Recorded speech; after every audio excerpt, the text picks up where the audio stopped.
Keep Pushing, la lumière sur les startups. Un format proposé par Imagineering by Daher.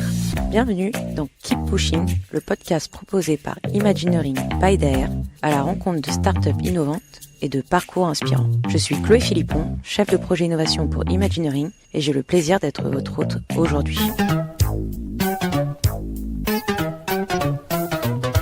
Et là qui va là, et là ça va pas. Oh là je suis là.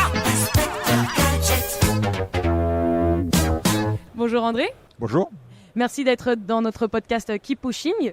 Avant qu'on commence cet entretien, est-ce que tu pourrais me dire pourquoi tu as choisi la musique d'Inspecteur Gadget pour représenter Spix Industries ? Alors Inspecteur Gadget parce que notre assistant vocal s'adresse à des opérateurs manuels qui sont les inspecteurs gadgets de l'industrie. Et donc ça nous a paru un clin d'œil plutôt sympa. Tu es donc actuellement le directeur général de Spix Industries et également le cofondateur de la start-up. Est-ce que tu peux nous expliquer quel parcours t'a mené jusque-là ? Alors c'est des parcours forcément variés qui mènent à la création d'une entreprise quand ce n'est pas une première expérience industrielle. Moi j'ai travaillé pendant plusieurs années chez des éditeurs de logiciels à la fois en Amérique du Nord et en France. Et puis au bout d'un certain temps avec deux copains on s'est dit il est temps de créer notre propre aventure. Et on a créé en 2013 avec Philippe Crespin et Lénie Turmel l'entreprise Spix Industries. Est-ce que tu peux nous en dire un peu plus sur ce que fait justement Spix Industries ?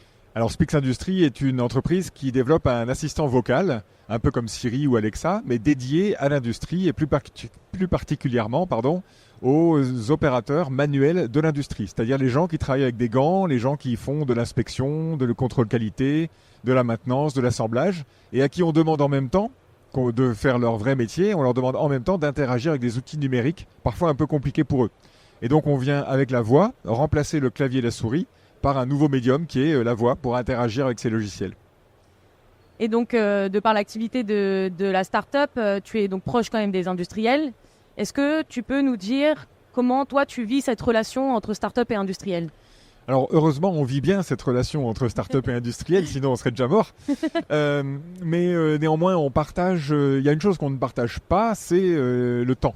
C'est-à-dire que l'industriel a souvent une vision du temps qui est très différente de la nôtre. Même si la vision de l'innovation, l'envie de bien faire, l'envie d'innover est la même, les visions temporelles sont très différentes. Et c'est la difficulté majeure qu'on a à gérer, nous, en tant que petite entreprise, c'est la relation au temps des grands groupes et de nous. Et donc, il faut que ce soit nous, évidemment, qui s'adaptions et pas l'industriel à ces temporalités différentes. Et donc, quelle évolution, toi, tu y verrais ?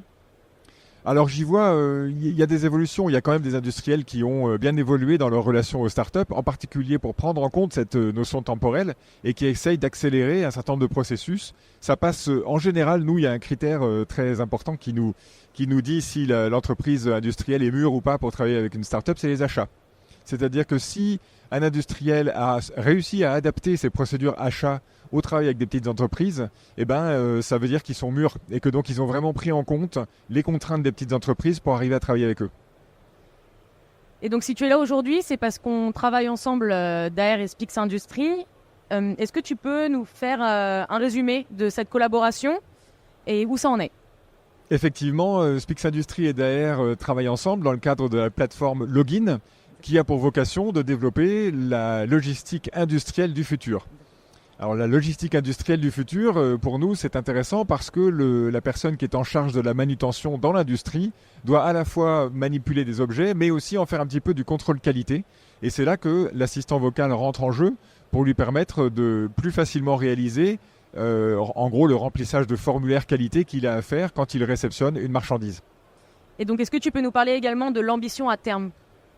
L'ambition à terme du projet Login, c'est effectivement de révolutionner la logistique industrielle pour le groupe Daher, mais aussi pour les autres industriels, en tout cas de la région Occitanie et puis peut-être en France aussi, d'arriver à déployer une solution qui facilite la vie des opérateurs caristes de la logistique industrielle, et puis aussi de faire connaître cette innovation au sein du groupe Daher dans les autres fonctions du groupe Daher en manufacturing, en contrôle qualité, qui sont aussi des opérations importantes pour vous.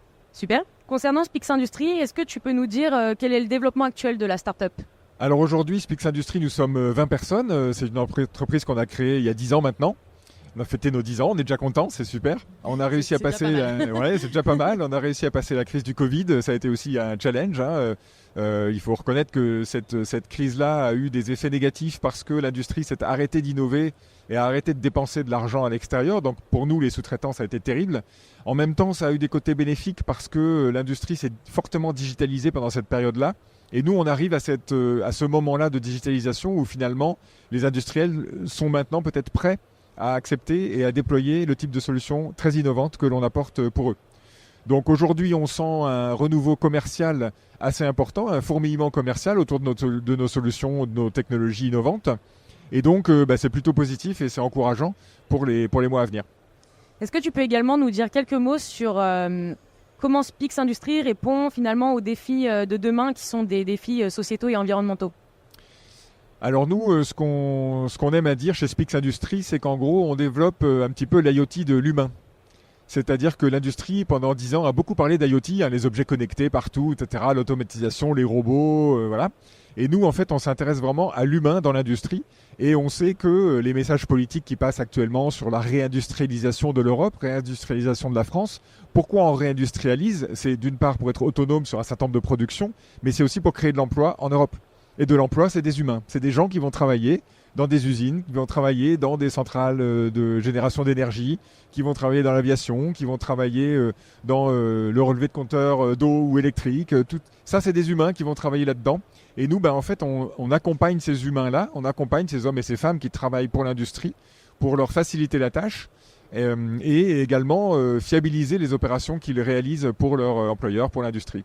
Est-ce que ça se traduit également au sein de Spix Industrie finalement? Nous, chez Spix Industrie, on essaye d'être un employeur équitable et également inclusif, c'est-à-dire de recruter autant de femmes que d'hommes. Malheureusement, on n'y arrive pas. Parce que principalement, dans les écoles d'ingénieurs que l'on vise, le flux à l'entrée est très défavorable. Il y a beaucoup moins de filles, alors qu'elles sont plus brillantes au baccalauréat que les à mais elles ne vont pas dans les mêmes professions.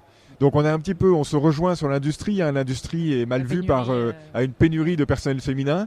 Et nous, c'est pareil, on a la même pénurie. Et c'est bien dommage. Merci beaucoup pour ton témoignage, André. Une dernière question.